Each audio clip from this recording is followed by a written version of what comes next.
Hey, greetings! Welcome back to Sean's Irish Whiskey Shelf, coming at you from the heart of the United States out here in the Midwest. And as always, before we get started, we have a little bit of housekeeping to do. Don't forget that if you enjoy my videos, if you could please take a second, go down there in the corner and click the like button. It takes you about 1 or 2 seconds, and it surely means a lot to me because lets me know that you're enjoying these videos, and it keeps the YouTube algorithms happy too. And over in the other corner, you can find a subscribe button. If you click that, then you'll be notified when I do new videos, and I try to do my new videos once a week. Also, don't forget about my favorite online retailer right down there, Hard to Find Whiskey. You can find them at htfw.com. Great people, fast shipping, very knowledgeable, reasonable rates, great selection. If there's something you're looking for and you can't find it in the States, you might check out Hard to Find Whiskey because they have a lot of whiskey there to sell you. And what I have this evening are 3 bottles, in fact, that came from Hard to Find Whiskey. We've got the Jameson Single Pot, Midleton Very Rare 2024, and the Writer's Tears Cask Strength from 2021. We're not doing these 3 tonight. I just wanted to highlight what you can get from Hard to Find Whiskey. I am super excited to try each of these, and we're going to do these over the next 3 weeks.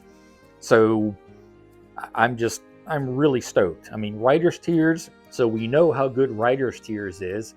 This is basically the same Writer's Tears that you find in their regular bottle. It's just cask strength.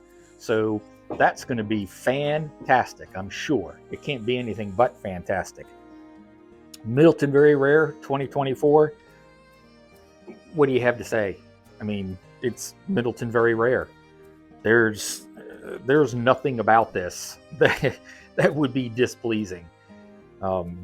Yeah, that's going to be a good night. So we'll be getting some Midleton Very Rare out. Jameson. Now, of course, Jameson is not my favorite everyday sipper, but Single Pot still is my favorite type of Irish whiskey. So I'm really, really intrigued with this. I can't wait to try this. 5 oak cask released, so they put it in 5 different oaks, 5 different oak casks. So I'm really hoping for some good things out of this. Really, I'm hopeful. So we'll make sure we get some Jameson Single Pot still here before long. I also picked up a bottle of Knappogue Castle 14. And that completed my Knappogue Castle collection. The 3 standard whiskeys that Midleton puts out, that is Knappogue Castle. Castle is the 12, 14, and 16. So I'm super happy to get the 14. There's a couple of other bottles that you can find from Knappogue Castle, but really and truly, the 12, 14, 16, those are their 3 standard issues. And that's probably the first collection I've completed, so for what it's worth. Also, really quick, coming from Midleton, I'm hearing that there's a new Gold Spot out. Gold Spot 13 year. So I'll have to be watching for that so we can get that up on the shelf. All right, Knappogue Castle 14 versus 16. I pulled these 2 down instead of the 12 because even though they're aged a little differently, you got 14 years versus 16 years, and they're also produced a little bit differently. And I really wanted to see, for my own benefit, my own learning experience, how that differs. And here's what I mean. Both of these, as you'll notice, say twin wood. Both of these use bourbon and sherry. But exactly how they are used is what is different. In the Knappogue Castle 14, there are 2 different single malt whiskeys that are blended together. And aged in two types of wood, bourbon barrels and Oloroso sherry casks. So they are matured in both of those casks, the bourbon and the Oloroso sherry. The Knappogue Castle 16, it is matured in bourbon casks for 14 years. That's it. And then it's finished in the Oloroso sherry casks. Yep, additional 21 months in Oloroso sherry casks.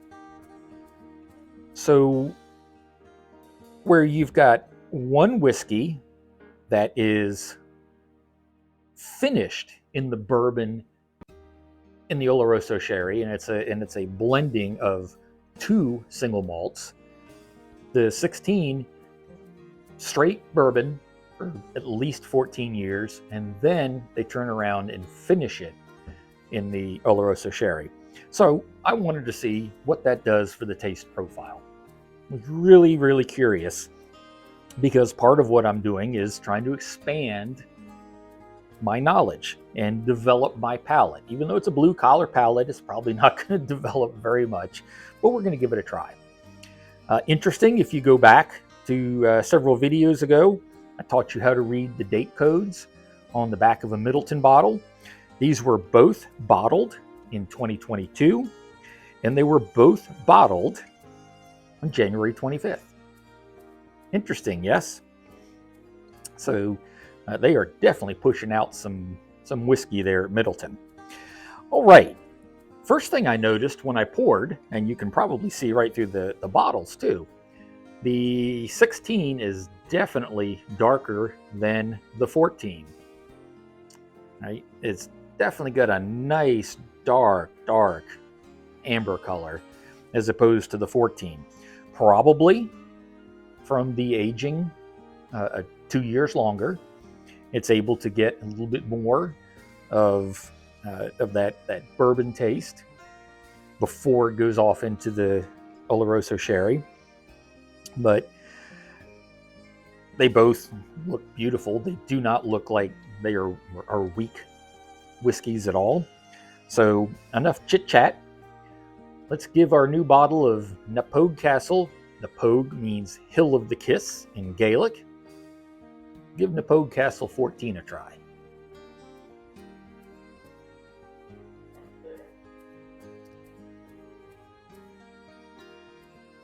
Okay.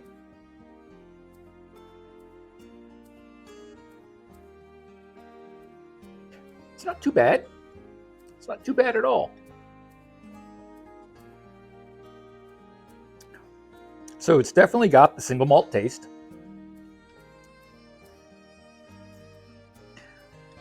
I'm definitely getting the bourbon. And I think I'm picking up a little bit of that sweetness from the sherry. But I think I'm getting the bourbon more than the sherry. It is for a single malt, which is something that I don't necessarily like a lot of. That's not a bad whiskey. And I enjoy bourbon. So I guess that kind of goes hand in hand. I do get that kind of burn, that bourbon burn kind of taste. And I guess I should have mentioned, this is 80, yeah, this is, excuse me, 92. This is 92 proof. And I believe the 16 is also 92 proof. Let me double check to be sure. Ooh, 86. Sorry. So this is 92. This is 86. So definitely get a little bit more of the burn in this one, and definitely get a little more of that bourbony taste. All right, let's do the Knappogue Castle 16. Smells real quick here. This smells stronger. The nose on this, yeah, the nose definitely has more of a, you get more of that ethanol kind of effect, I guess, on the nose. All right, Knappogue Castle 16.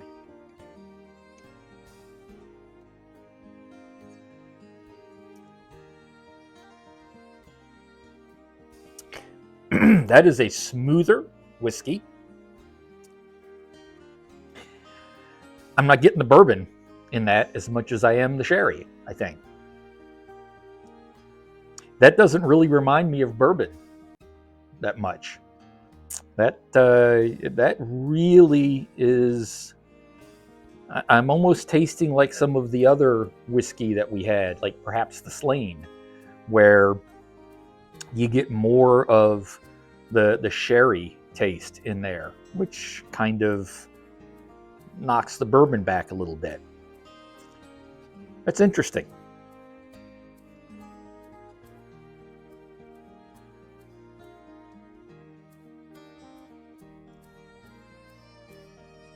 Yeah, I definitely do not get the bourbon in that near as much as I do in the 14. Again, me being a bourbon drinker, when I'm not having some Irish whiskey, I kind of like that bourbon taste. If you're someone that doesn't like that in-your-face bourbon experience, you'll probably like the 16 better. And they're very close in price. You can find them. 14 was a little difficult to find. The 14, you should be able to find it in the $85, $90 range, and the 16 should be in the low 100s range. So, and I've seen the 16 way out there way more than I've seen the 14. So I would say, as it always does, it's going to come down to your palate. The difference in price between the two is $15. That's less than a tank of gas for all of us. Most of us. Maybe some of us, don't put gas in our cars anymore if you're driving a Tesla or something like that. But I think it's really going to come down to, do you want the higher power? Do you want that bourbony taste, that kind of burn? Is that what you're looking for in a whiskey? Because if it is, this is what you want. And you'll save about 15, 20 bucks. If you want something that's a little smoother, a little easier on the palate, maybe not with that bourbon in your face, a little more of the sherry, then you're going to want this one. That's the only difference I see. And I'm sure it has a lot to do with the fact that in the 14, they can actually blend those whiskeys together. So they're going to get exactly the taste that they want. In the 16, you're distilling it you're finishing it for 14 years. You're maturing it. Excuse me. You are maturing it for 14 years before you finish it for 2 years. So to me, my novice self, to me, it doesn't seem like you're going to have as much control over the taste as you will here, because you can define that blend where you want it to fit. But that's just me and my blue collar palate. For my money, I'm going to take the 14 because I like that bourbony taste. I might cut it with a little bit of water or a little bit of ice just to knock back that ethanol burn just a tiny little bit. But otherwise, look, I like them both, but I think the 14 is more to my palate. So there you go. Knappogue Castle 14 versus Knappogue Castle 16. I hope you enjoyed this video, and I hope that you're going to enjoy a drop of whiskey until we meet for our next video, because my goodness, any reason to have a drop of whiskey is a great reason, right? Just remember to do it responsibly so you can be here next week. And as much as I want to crack into that Midleton Very Rare, and as much as I want to crack into that Writer's Tears, I'm really, really, really intrigued with that Jameson Single Pot. So I'm guessing next week is going to be a Jameson Single Pot Still Night. All right. So until we meet for that video, I want you to be well and be safe. Yeah. All right. Sláinte. Bye now.